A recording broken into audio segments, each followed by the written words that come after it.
प्रशांत कोरटकर नावाचा जो तथाकथित पत्रकार आहे त्यांनी भ्रष्ट मार्गाने बऱ्याचशा गोष्टी नेहमीच केलेल्या आहे असं पुढे आलेलं आहे। त्यामुळे तो ज्या विचारधारेशी संबंधित आहे तशा विचारधारांशी अनुसरून त्यांनी जे वक्तव्य इंद्रजित सावंत यांच्याशी केलं कॉल करून आणि ते कॉल रेकॉर्ड होऊन ते सगळीकडे व्हायरल झाले। त्याच्यामधली भाषा जी आहे प्रशांत कोरटकरची ती अत्यंत आक्षेपार्ह, असभ्य, क्रूर स्वरूपाची, छत्रपती शिवाजी महाराजांचा आणि छत्रपती संभाजी महाराजांचा अपमान करणारी, त्याचबरोबर जातीय तेढ निर्माण करणारी अशी भाषा आहे।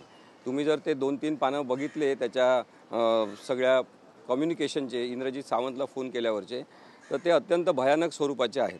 आणि अशा आरोपीला एका अर्ध्या तासात तात्पुरता अटकेपासून संरक्षणाचा जामीन मिळतो, ही अत्यंत खळबळजनक गोष्ट ठरत होती। त्याच्या आधारे सरकारने सुद्धा इथे अर्ज केला होता की त्याला जो तात्पुरता जामीन दिलेला आहे किंवा अटकेपासून संरक्षण दिलेलं आहे ते रद्द करण्यात यावं। आणि त्याबद्दलची सुनावणी आज उच्च न्यायालयामध्ये जस्टिस राजेश पाटील यांच्यासमोर होती आणि त्यांनी सांगितलं की आज दुपारी कोल्हापूरला या संदर्भातलं हिअरिंग असल्यामुळे कोणत्याही गोष्टींचा परिणाम करून न घेता हे हिअरिंग निपक्ष पद्धतीने झालं पाहिजे। आणि आरोपींनी ज्या अटींचं पालन केलेलं नाही त्याचंसुद्धा वाचन न्यायालयाने केलं। त्यांनी सांगितलं की त्याच्यावर 2 अटी महत्त्वाच्या घालण्यात आल्या होत्या की कोल्हापूरच्या पोलीस स्टेशनला हजर होणे, पण प्रशांत कोरटकर हा कोल्हापूरच्या पोलीस स्टेशनला हजर झाला नाही। त्याच्यावर दुसरी अट टाकण्यात आली होती की त्यांनी त्याचा मोबाईल त्वरित पोलीस स्टेशनला जमा केला पाहिजे, परंतु त्यांनी स्वतः न येता आपल्या पत्नीतर्फे तो मोबाईल पाठवला आणि मोबाईल पाठवला तेव्हा पूर्ण फॉर्मॅटिंग करून, म्हणजे डेटा इरेज करून तो मोबाईल त्यांनी पोलिसांकडे जमा केला। याचा अर्थ पुरावा नष्ट करण्याचा प्रयत्नसुद्धा प्रशांत कोरटकर या आरोपींनी केलेला आहे। या सगळ्या गोष्टींची मांडणी आम्ही इंद्रजित सावंततर्फे कोल्हापूरच्या न्यायालयात आता करणार आहोत आणि त्याला जामीन मिळू नये असा प्रयत्न आम्ही करणार आहोत। कारण की कोणते गुन्हे त्याच्यावर लावलेले आहेत, त्याच्यामध्ये शिक्षा काय आहे, एवढाच हा मुद्दा नाही आहे, तर त्यांनी जे वक्तव्य प्रशांत कोरटकरनी केलेलं आहे त्याची व्याप्ती आणि त्याचा परिणाम संपूर्ण महाराष्ट्राच्या जनतेवर जो होणार आहे। छत्रपती शिवाजी महाराज आणि छत्रपती संभाजी महाराज हेच खरं भावनिकदृष्ट्या महाराष्ट्राचे बॉस आहेत आणि त्यांच्या संदर्भात जे वक्तव्य त्यांनी केलेलं आहे, जातीमध्ये तेढ निर्माण करणारं सुद्धा वक्तव्य केलेलं आहे। यामुळे त्याला जामीन मिळू नये अशीच मागणी आम्ही इंद्रजित सावंत यांच्यातर्फे करणार आहोत।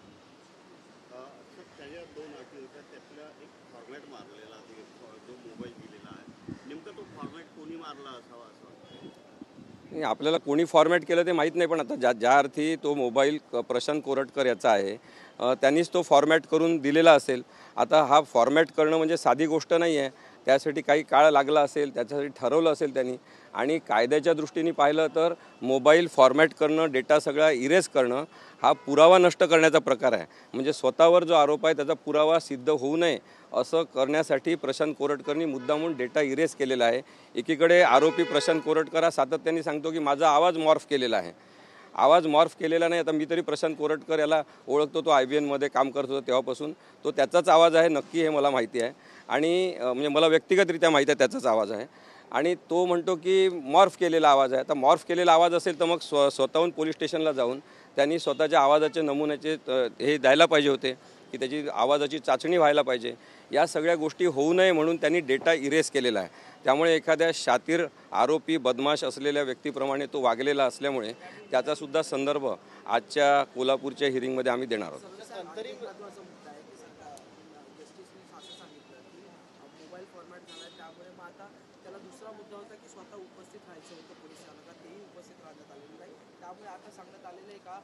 चौकशीसाठी आरोपीला उपस्थित हजर करावं लागेल आणि त्याची चौकशी करावी लागेल।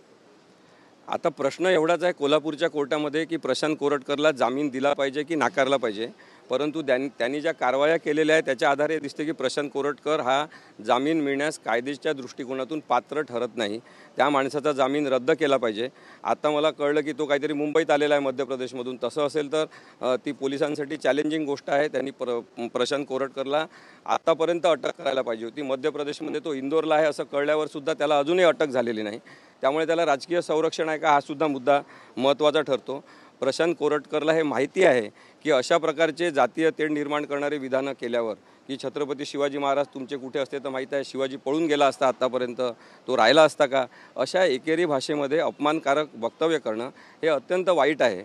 आणि त्यामुळे हा बेताल वक्तव्य करणारा विषारी डोक्याचा माणूस असल्यामुळे याला त्वरित अटक झाली पाहिजे. जामीन रद्द करण्याची मागणी होती, त्याचं काय झालं नेमकं? जामीन रद्द करण्याची जी मागणी होती तो तात्पुरता अटकेपासून संरक्षण जो दिल्याचा आदेश आहे त्याच्यावर स्थगिती द्यावी असा आजचा विषय होता कोर्टामधला. परंतु कोर्टाने सांगितलं की कोल्हापूरच्या न्यायालयामध्ये आज हिअरिंग असल्यामुळे तात्पुरता मनाई आदेश जो आहे त्याच्या संदर्भात पण कोर्ट विचार करेल आणि त्याच्यावर निर्णय देईल. त्यांनी हे सुद्धा सांगितलं की कोणत्याही गोष्टींचा परिणाम करून न घेता कोल्हापूरच्या न्यायालयाने निर्णय घ्यायचा आहे. त्यामुळे मला वाटते की ह्या सगळ्या पार्श्वभूमीवर जेव्हा की प्रशांत कोरटकरनी मोबाईल जमा करताना डेटा इरेज केलेला आहे, पुरावा नष्ट करण्याचा प्रयत्न केला आहे. ते कोल्हापूरच्या असं नमूद केलेलं आहे की त्याचं कोणतेही क्रिमिनल बॅकग्राऊंड नाही. माझं तर म्हणणं आहे की प्रशांत कोरटकर याचं क्रिमिनलच बॅकग्राऊंड आहे आणि त्यामुळे आत्ता तुम्ही जो प्रश्न विचारला त्याचं उत्तर द्यायचं असेल तर हे नक्की आहे की त्याच्याजवळ जी गाडी आहे आणि त्याच्याजवळ ज्या सगळ्या कार्स आहेत वेगवेगळ्या प्रकारच्या त्यांची किंमतच जवळपास 67 कोटी रुपये होते. आता कोणता तरी पत्रकार महाराष्ट्रातला असा आहे की 67 कोटीच्या कार घेऊन फिरत असेल. त्यामुळे इतक्या लवकर इतक्या वेगवान पद्धतीने त्याची आर्थिक प्रगती कशी झाली हा संशोधनाचा विषय आहे आणि त्यामुळे प्रशांत कोरटकर हा काही क्रिमिनल माइंडसेटचा नाही असं म्हणता येत नाही. सगळ्या पत्रकारांची प्रतिमा खराब करण्याचा प्रशांत कोरटकर नावाच्या पत्रकारांनी किंवा तथाकथित पत्रकारांनी जो प्रयत्न केलेला आहे त्यामुळे त्याची दखल सगळ्या महाराष्ट्रातल्या पत्रकारांनी घेऊन स्वतःसुद्धा पत्रकारांनी पत्रकार संघांनी प्रशांत कोरटकर सारख्या प्रवृत्तीविरुद्ध उभं राहायला पाहिजे असं मला वाटतं. कारण की सगळ्या पत्रकारांची प्रतिमा ही मलिन होत आहे हे लक्षात घेतलं पाहिजे. कोल्हापूर कोर्टामध्ये काय अपेक्षित आहे, किती वाजता सुनावणी आहे आज 2:30 वाजता नंतर सुनावणी होईल आणि कोल्हापूरच्या कोर्टामध्ये मला वाटत नाही की प्रशांत कोरटकर याला कोणत्याही प्रकारे जामीनचा रिलीफ मिळण्याची शक्यता आहे.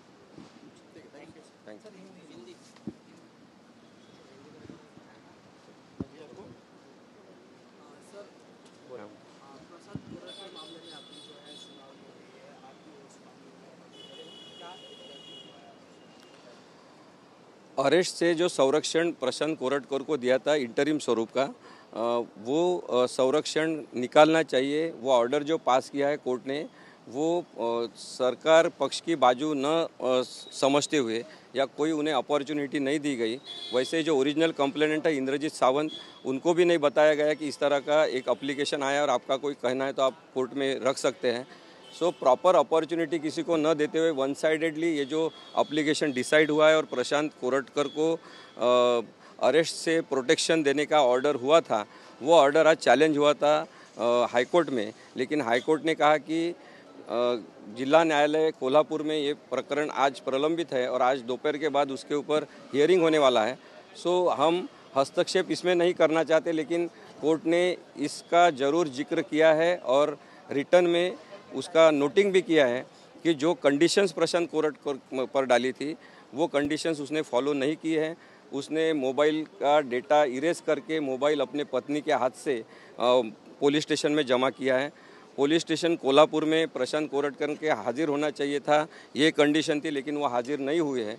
तो उन्हें कानून का या पुलिस का कुछ भी डर नहीं है, कोई रिस्पेक्ट नहीं है. इसकी ज़रूर एक दखल कोर्ट ने आज ली है. इसलिए मुझे लगता है कि आज दोपहर के बाद जो सुनावणी कोल्हापुर कोर्ट में होगी उसमें प्रशांत कोरटकर को जामीन मिलना ये मुश्किल है.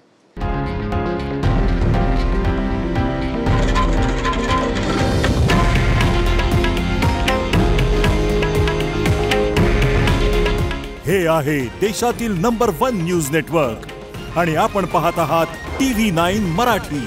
काळजी तुमची, हित महाराष्ट्राचं.